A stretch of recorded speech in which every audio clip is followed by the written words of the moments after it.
So I'm going to share my screen with you.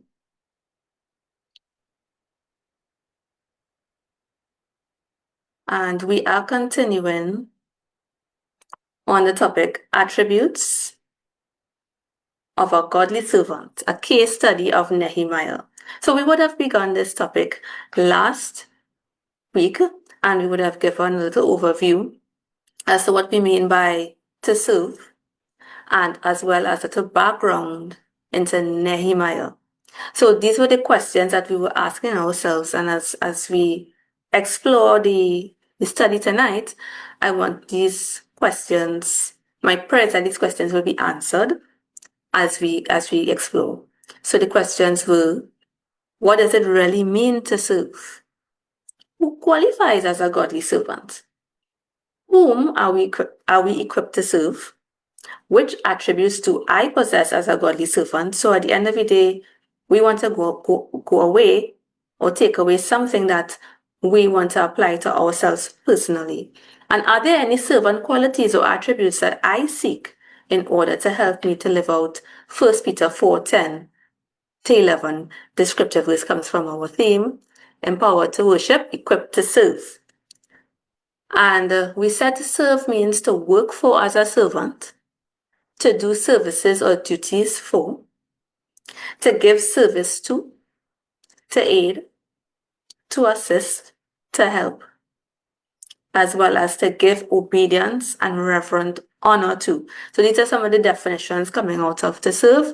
The source was Collins Dictionary. And of course, the source is you as well, because last week we had persons who gave their perspective as to what the word serve means. And we propose a definition for a godly servant, because we're looking at the attributes of a godly servant, but who is a godly servant? So I'd like to propose that a godly servant is a follower of Jesus Christ who chooses, so it's voluntary, to be subject to Christ, his master, and in so doing offers faithful and obedient service to first God and then to his fellow believers in a way that brings glory and honor to God.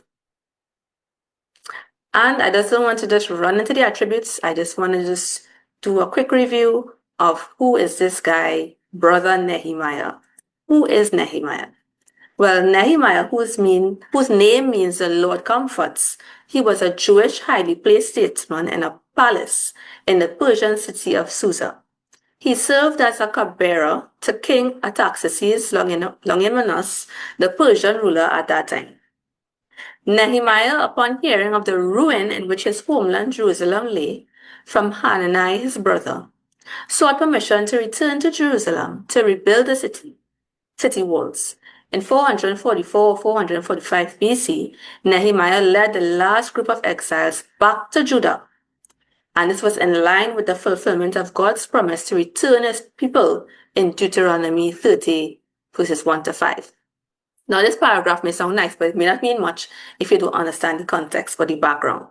So how did Nehemiah reach in the Persian palace? He's a Jew. Why is he in the Persian, a palace in the Persian city? Well, it all started where we had the destruction of Jerusalem in about 587 BC under the hands of King Nebuchadnezzar, who would have destroyed Jerusalem. He would have destroyed the walls, destroyed the temple, as well as the city gates. And he was the king of Babylon, who you could say was a superpower at that time, the world superpower, which is Babylon. And most of the persons from Judah, which was the southern kingdom, they were taken into exile into Babylon. But after that, there was a change in the political tide where the Babylonians, they were taken over by the Persians. And this is where Cyrus, the first Persian emperor, he would have brought out a decree which would have allowed the Jews to return to their homeland and also to worship their God. So this is where we saw under the leadership of Zerubbabel, he was the first leader to bring back a group of exiles back to Jerusalem, and they were responsible for rebuilding the temple. Followed by Ezra, who was a scribe and a priest, and he took the second group of exiles back. And then we had Nehemiah in about 445 to 444 BC, thereabout. He would have taken the third group back to Jerusalem. And he was granted permission by King Artaxerxes, who was the emperor at that time. And how he got news based on from his brethren who had gone to Jerusalem, and they saw the state of despair that Judah or Jerusalem was in, how the gates were broken down, and the persons they were living under reproach, because what happened is that they didn't have a king, but they were still they were not an independent nation, so they were still under control of the Persians in that sense. And his heart was grieved because of that, and he sought permission to return, and he was granted that permission. Nehemiah was a cupbearer. A cupbearer in that time, in ancient history, that would have been a person with a very privileged position. And it actually was position of a personal bodyguard, because the cupbearer was the person who had to taste the wine and food before the king did. That's just in case the food was poisoned.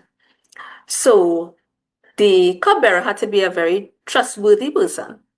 And of course, their life is at risk, because they have to taste to ensure that the king will not be poisoned.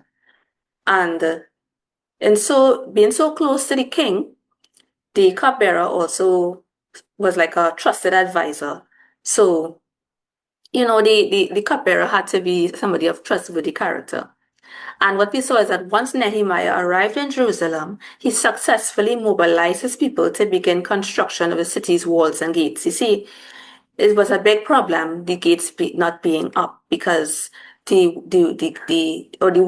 walls being broken down, because the walls provided protection for the inhabitants. So the inhabitants who were left in Judah, they were defenseless without their walls.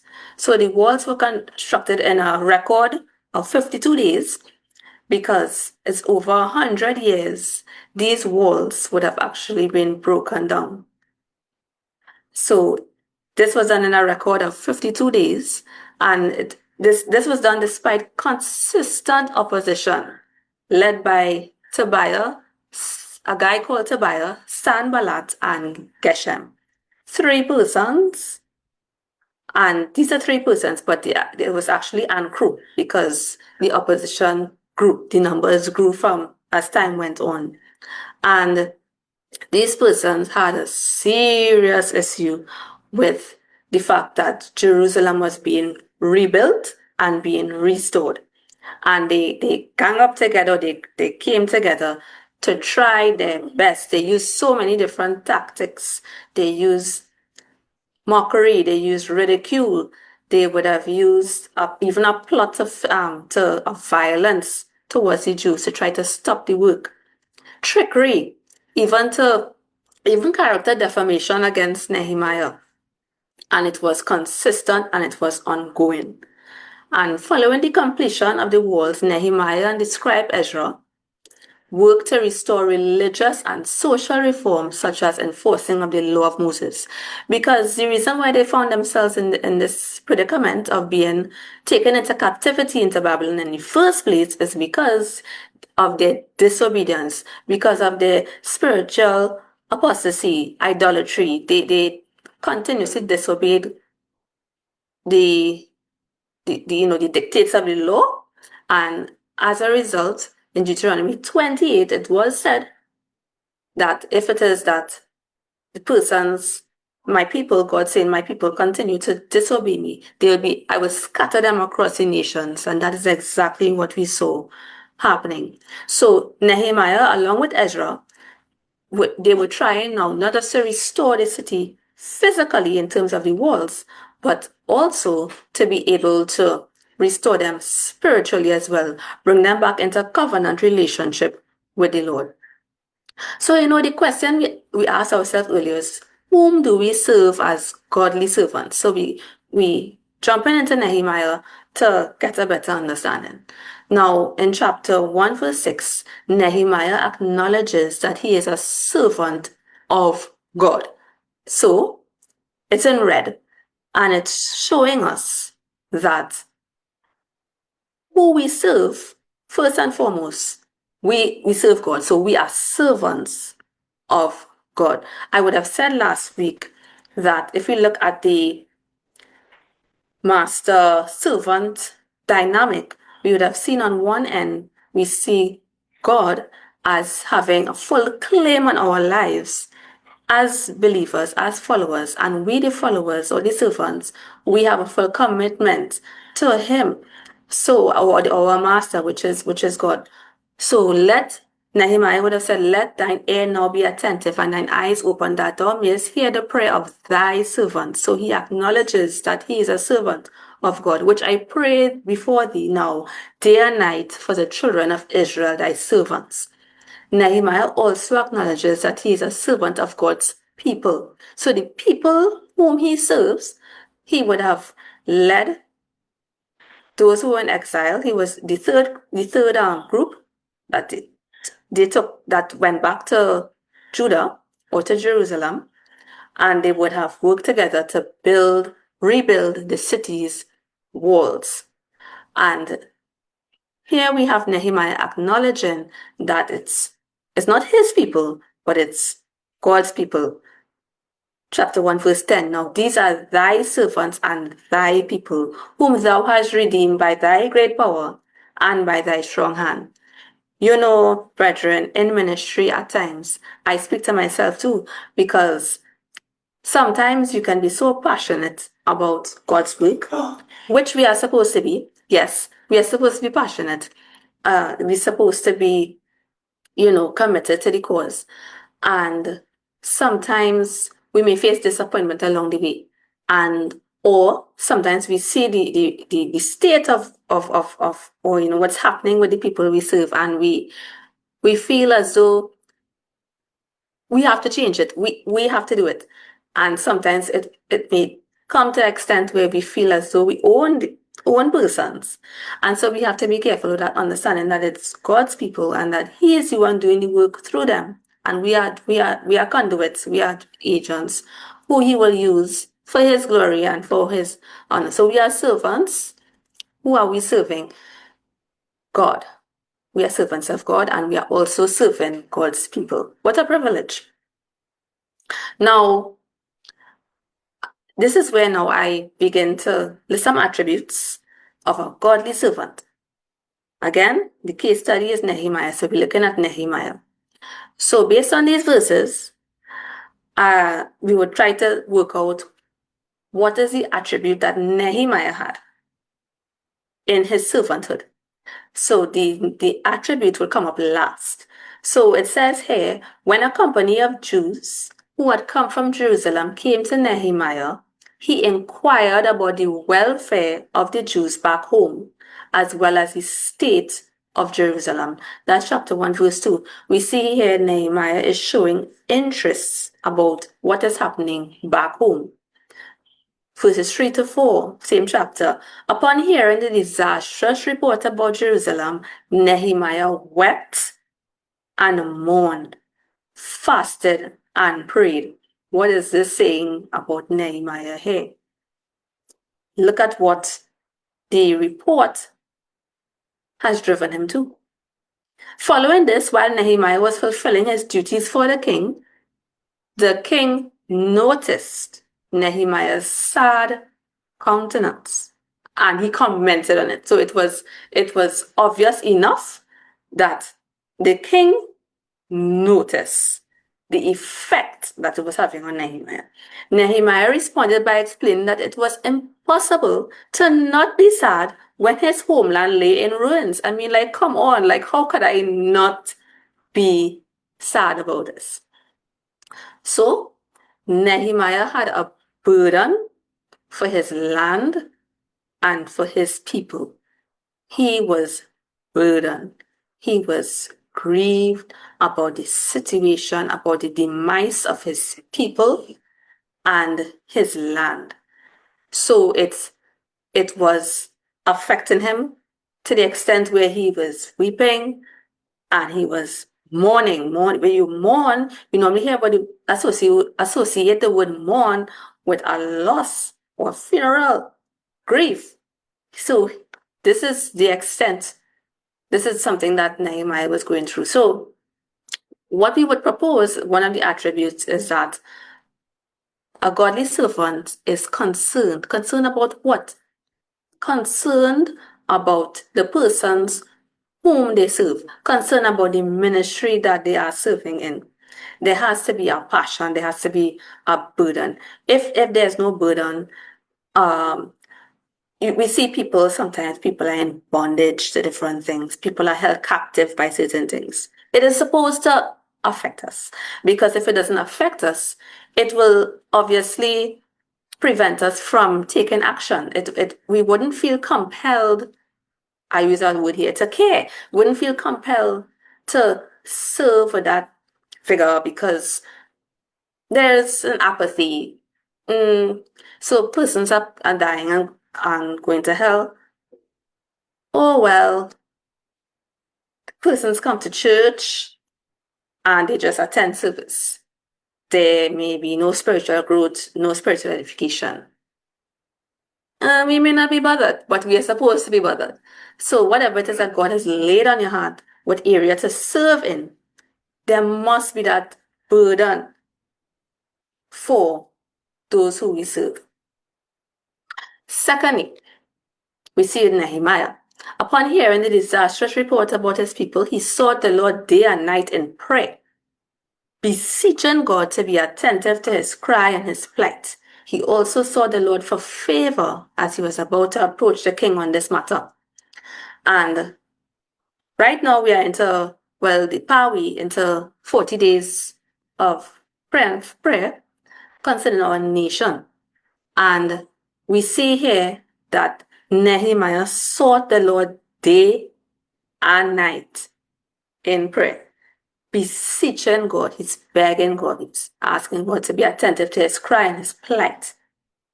When Nehemiah told the king what weighed heavily on his heart, the king asked him what was his request.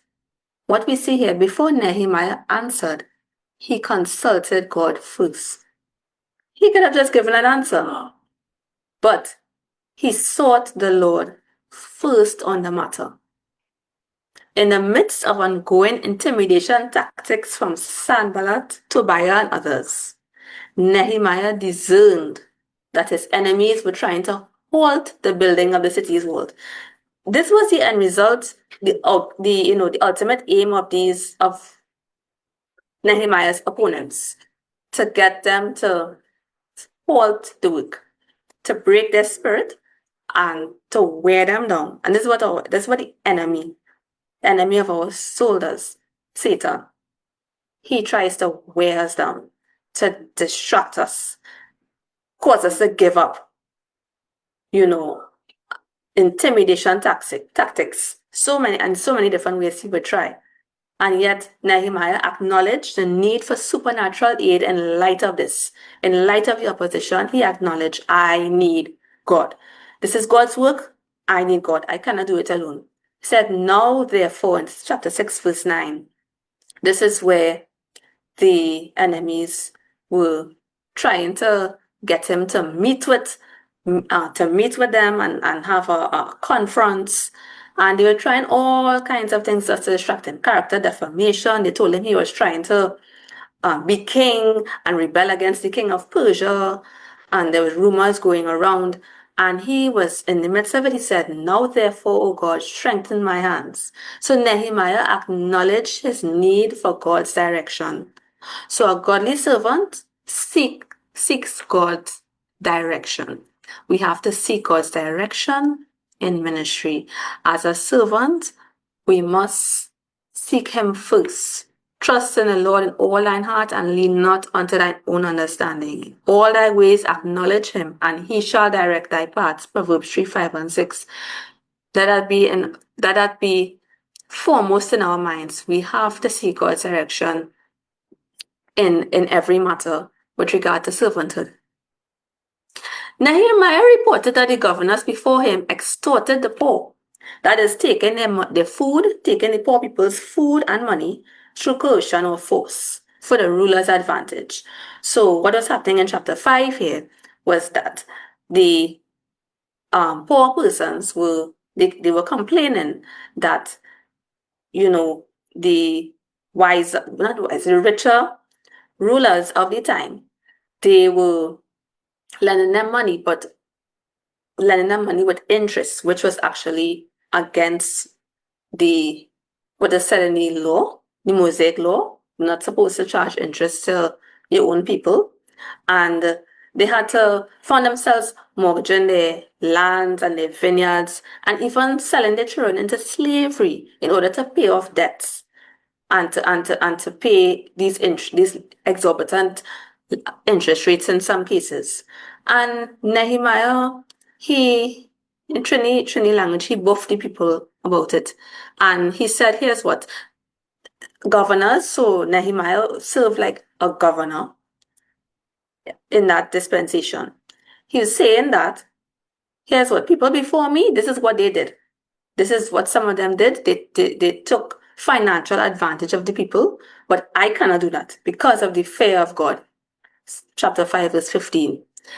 Secondly, Shemaiah, a priest, he was hired by Nehemiah's enemies to try to inveigle him to seek refuge in the temple from, again, this Mr. Tobiah and this Mr. Sanballat, which would have been unlawful because only the priest was allowed to go into the temple, of course, to offer sacrifices and to pray, intercede for the people. So this Shemaiah guy, he was hired by Mr. Tobiah and crew to try to inveigle Nehemiah to come and use the temple as a hideout to run from them. And Nehemiah refused. He refused to comply because his desire was to please God. He understood his place, he understood his calling. Nehemiah had the fear of God in his life. What about you and I, as godly servants? We have to have the fear of God in our lives. As a church, have we lost the fear of God?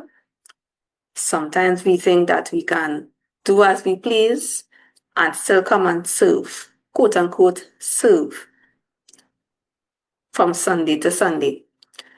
But we have to ask ourselves, coming back to what an earlier definition for serve, which is to show honor and reverence. There must be that reverence that we have, understanding that who is our master, and we don't take the work lightly. We don't take our master lightly. We don't take God's people lightly. But we have the fear. The fear of God is what will keep us in the right direction, on the right track, because we want to please God. We want to do what is right. We also found Nehemiah including himself in his intercession for the people. Verses 6 to 7 says, Let thine ear now be attentive and thine eyes open, that thou mayest hear the prayer of thy servant, which I pray before thee now day and night for the children of Israel, thy servants, and confess the sins of the children of Israel, for which we, note the use of the pronoun, not I, but we, which we have sinned against thee. Both I and my father's house have sinned. We have dealt very corruptly against thee, and have not kept the commandments, nor the statutes, nor the judgments which thou commanded thy servant Moses. This was Nehemiah's prayer to God in chapter 1 when he heard about the demise of Jerusalem. Chapter 2, he says, Then I said unto them being the the nobles and the priests and the persons who he would have come with a plan after he would have looked at the state of the wall when Nehemiah got there. He would have done this by himself, came up with a plan, and then he would have come to the priests and the nobles. He said, "You see the distress that we are in, how Jerusalem lieth waste, and the gates thereof are burned with fire." So we see here Nehemiah is identifying with those whom he served. He's identifying. Now, I would like to propose that a godly servant identifies with those he serves. And when we say identify, I don't mean that if those who we serve are in some form of sin or something that is not pleasing to God, that we do it too. But Paul in 1 Corinthians chapter 9, verses 19 to 23 talks about how he, being like certain people, he will be like certain people so that he can win them. So verse 19 of chapter 9, 1 Corinthians says, "For though I be free from all men, yet have I made myself servant unto all, that I might gain the more." And he says, for example, to the weak, I become weak, so I might gain the weak. So he's not divorcing himself. So Nehemiah, we see here, Nehemiah is not divorcing himself from the condition or the situation that his people are in. But he is identifying by using the pronoun we. So it's very important that we identify. And when I say identify, we try as much as possible. We don't make ourselves feel like we are aloof, because that's where pride can step in. You know, I'm better than them. But we have to understand where God's people are at, so that we can, sometimes we have to get our hands dirty. We have to go down in the trenches to be able to meet them where they are, to bring them from that level or that state that they're in. Moving on, Nehemiah did not take the position of handing down commands or orders with respect to the construction of the walls, but he became an active participant in the process. "Come, and let us build up the wall of Jerusalem, that we be no more a reproach." Chapter 2, verse 17, part B. Then answered I them, and said unto them, "The God of heaven, he will prosper us. Therefore, we his servants will arise and build." We see here that he's involved. Chapter 4, verse 23. "So neither I nor my brethren, nor my servants, nor the men of the guard which followed me, none of us put off our clothes, saving that everyone put them off for washing." This is where there's a plot of violence planned for them who were building the wall, and Nehemiah was determined that the work would continue. And he had the construction workers, they were both construction workers and soldiers at the same time. One hand they holding a weapon, they holding a tool for construction, and one hand they holding a weapon. And they had to be on guard day and night. And so we see here Nehemiah involved himself in the work. So a godly servant actively takes part in the work. It's not just about giving persons responsibilities and saying, but you as a godly servant are active agent, play an active role in the work, because we are all workers together. We are all co-laborers, co-workers building the kingdom. So a godly servant actively takes part in the work. We are here for service. Nehemiah and the people continued with the building despite the constant taunts and threats of their opponents and other setbacks. "Nevertheless, we made our prayer unto our God and set a watch against them day and night because of them. So neither I nor my brethren, nor my servants, nor the men of the guard which followed me. None of us put off our clothes, saving that every one put them off for washing. Yea, also I continued in the work of this wall, neither bought we any land, and all my servants were gathered thither unto the work. And I sent messengers unto them. I am doing a great work. So why? So that I cannot come down. Why should the work cease whilst I leave it and come down to you? That's in chapter 6, verse 3. That's where Sanballat and Geshem were trying to get Nehemiah to leave the work to come and have some form of conference with them. But it was actually a trick because they wanted to harm him. So what do we see here? We see that Nehemiah is steadfast. He's continuing. He possessed a singleness of purpose toward the work. You know, we use the term one-track mind. So Nehemiah had a one-track mind for the work of God. Nothing and no one was going to distract him or stop him. So we as godly servants, we have to have a singleness of purpose and direction. We have to be steadfast, immovable, committed to the work, and not allow ourselves to become distracted. We need to know exactly what it is that God has called us to do and stick with it in spite of.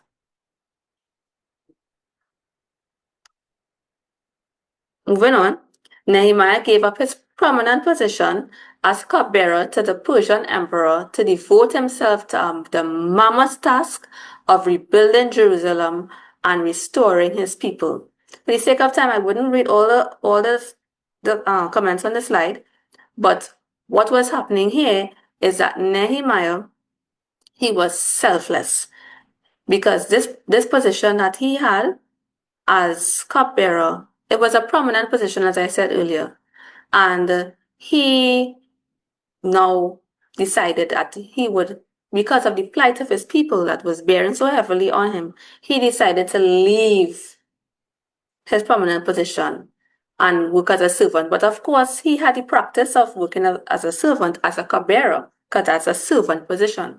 So, you see that in his secular position, God used that as preparation ground for his as experience for him to do the work of God. So Nehemiah was prepared. And if you think about people like Moses and David too, they had preparation too in the secular for what it is that God would have prepared them to do. So Nehemiah was selfless. He put the interests of others before him. Those who he served, he put their interests before him. He sought their interests. We have to seek the interests of those whom we serve. We have to show that interest. We have to care about the persons and want what God wants for them. And this is going to propel us and help us to be even more effective godly servants, because we are fulfilling God's mandate. And lastly, I need to skip this slide. So Nehemiah was a gatekeeper for God's righteousness. What was happening if you read chapter 13, in chapter 13, the people backslid in many different ways.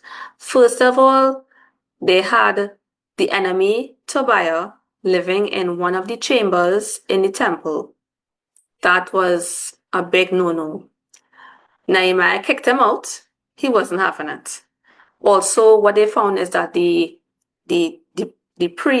Levites and those who were responsible for different things in the temple, they had gone back to their past employment because they were not being provided for. Nehemiah put that in place as well. Also found that there was a violation of the Sabbath. People were selling and buying and selling on the Sabbath, and that was a big no-no. The law spoke against that, about reverence for the Sabbath. And there were persons outside of the wall who continuously were trying to still do business. And Nehemiah took drastic action against them. where he would have plucked off their hair, he cursed them, he smote certain of them. So there's a radical, this radical action speaks to how Nehemiah, he is a gatekeeper of God's righteousness. He's standing up for God's righteousness. And we also had the intermarriage of happening again, where the people were marrying persons from other nations. And Nehemiah, he wasn't having it. And this was also a problem. So what we found is that Nehemiah was a gatekeeper for God's righteousness. In every situation he acted. It's one thing to talk about it, but we need to act on it. Of course, with wisdom. So a godly servant contends for what is right in God's eyes. A godly servant contends for what is right in God's eyes. So, brethren, to close, I would like to propose these are some attributes that a godly servant should possess. A godly servant is concerned, seeks God's direction, has the fear of God, identifies with those he serves, actively takes part in the work, has singleness of purpose and direction, seeks the interests of those he serves, and contends for what is right in God's eyes. So my prayer this evening is that we would all seek to be godly servants, as we see in the case of Nehemiah. And Nehemiah is a really good book. You all should really go into it. And there's so many lessons that can be learned. So I want to thank each and every one of you for listening. And I trust that we were able to take away an attribute. I didn't have time for the evaluation, but to take away an attribute that you would like to follow through on, something that you probably need to work on more, and pray and ask God that you would develop that attribute, all for the glory and honor of God. Thank you so much again. God bless you. God bless each and every one of you as we continue to work together for God's kingdom and His glory.